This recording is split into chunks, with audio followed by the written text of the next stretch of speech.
out that parts of the Pentagon, key personnel are still here, including the National Military Command Center. This is in the basement of the Pentagon in an sort of a bunker type of a facility that is essentially designed to withstand direct attacks on the Pentagon. And we're told that officials there are still in that particular part of the Pentagon, are coordinating any possible U.S. response, as well as trying to gather intelligence information, counterintelligence information, and essentially act as a clearinghouse from all the various intelligence agencies in Washington.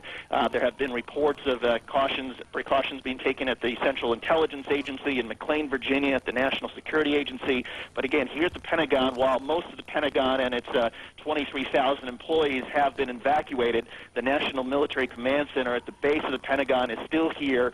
You can actually smell the smoke now in virtually all of the hallways at the Pentagon, and fire trucks and sirens going off on the south side. But where we are on the northern side of the Pentagon in one of the outer rings, my producer Chris Wright says he could not feel any of the aftershocks of the explosion. There was no noise when the plane apparently crashed this morning at 9:40.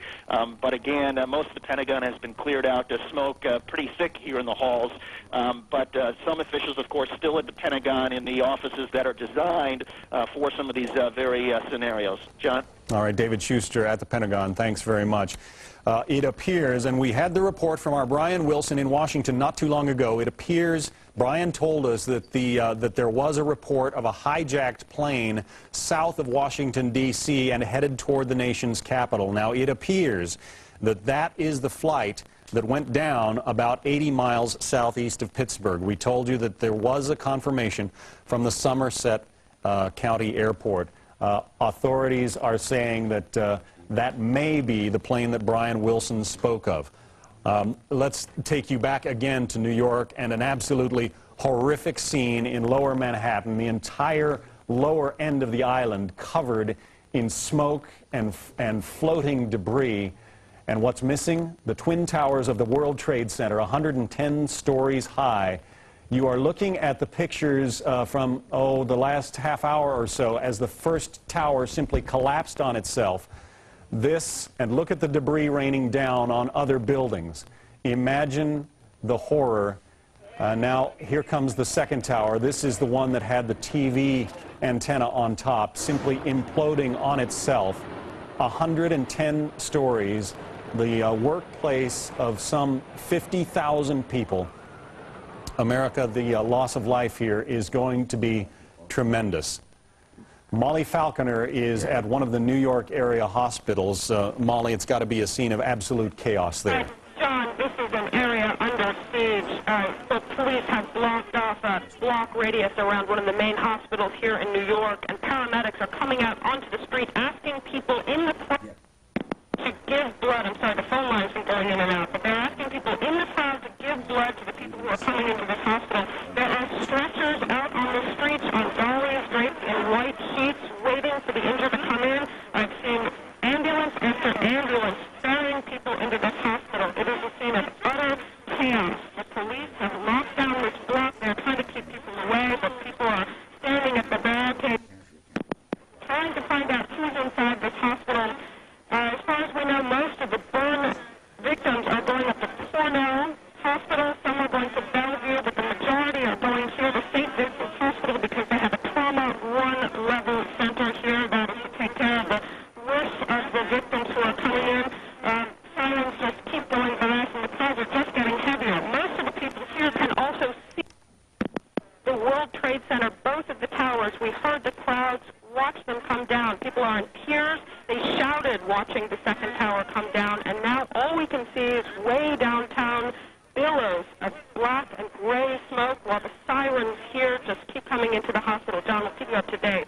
All right, Molly Falconer, thanks very much. And that is perhaps something that you can do if you are watching our coverage anywhere in America. Donating blood is going to be very urgent today. The New York area hospitals are going to be swamped, and New York City itself may not be the place to try to do it. But anywhere in America, if you can donate blood, I think it will be helpful. Now, we are once again trying to find out exactly what happened in western Pennsylvania, where a plane went down, a large plane went down just north of the airport, the Somerset County Airport, about 80 miles southeast of Pittsburgh. These live pictures on your screen now show you the scene in Lower Manhattan where the Twin Towers of the World Trade Center essentially are gone. We have with us on the phone another former Secretary of Defense, Caspar Weinberger. Mr. Weinberger, it's good of you to join us. Thanks very much. Okay, thank you. How should, you know how Washington works, what should be happening right now? Well, I think probably what is happening, that is the city is virtually shutting down. You see police in little knots in all the corners, and all the police cars are out of the police stations, and every available fire engine is moving toward the Pentagon, and I suppose there are going to be other targets where they'll have to go to too. The rumors are floating all over the place, and it's generally a real siege situation. It's very much as if the whole city were under attack, whereas probably it's the two or three principal targets. But the cumulative effect is that of a city under siege.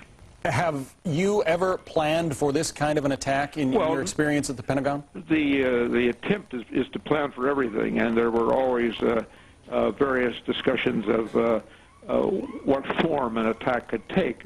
Most likely one was a suicide car bomb or a bus or some heavy vehicle being driven up to the Pentagon, as happened in Beirut and in various other places.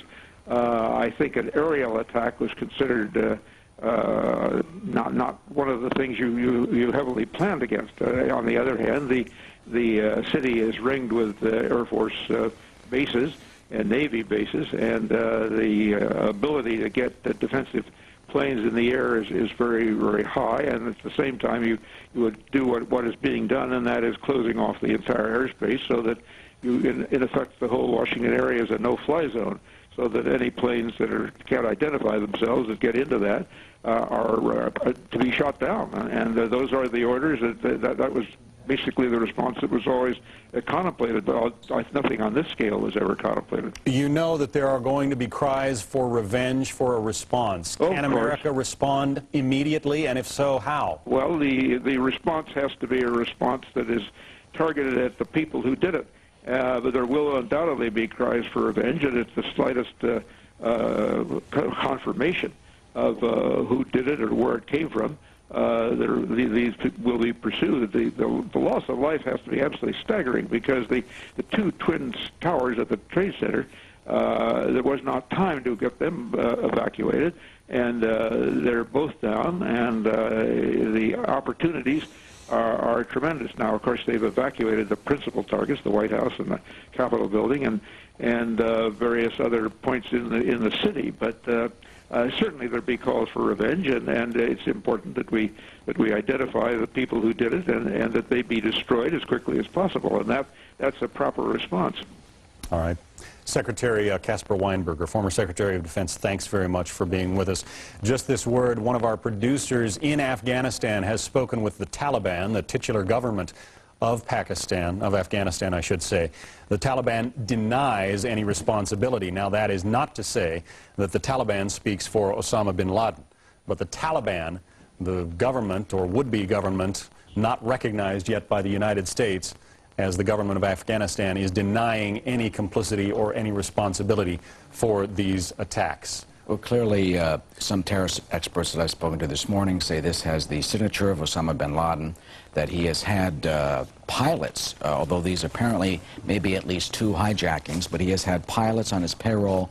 3 of the of alleged conspirators who were involved in the East African bombing trial here in New York had pilots' licenses. Not to say that that's what happened here, but they seem to indicate that this would have that signature. And, John, I'm hearing of a figure of 10,000 here in New York City, perhaps.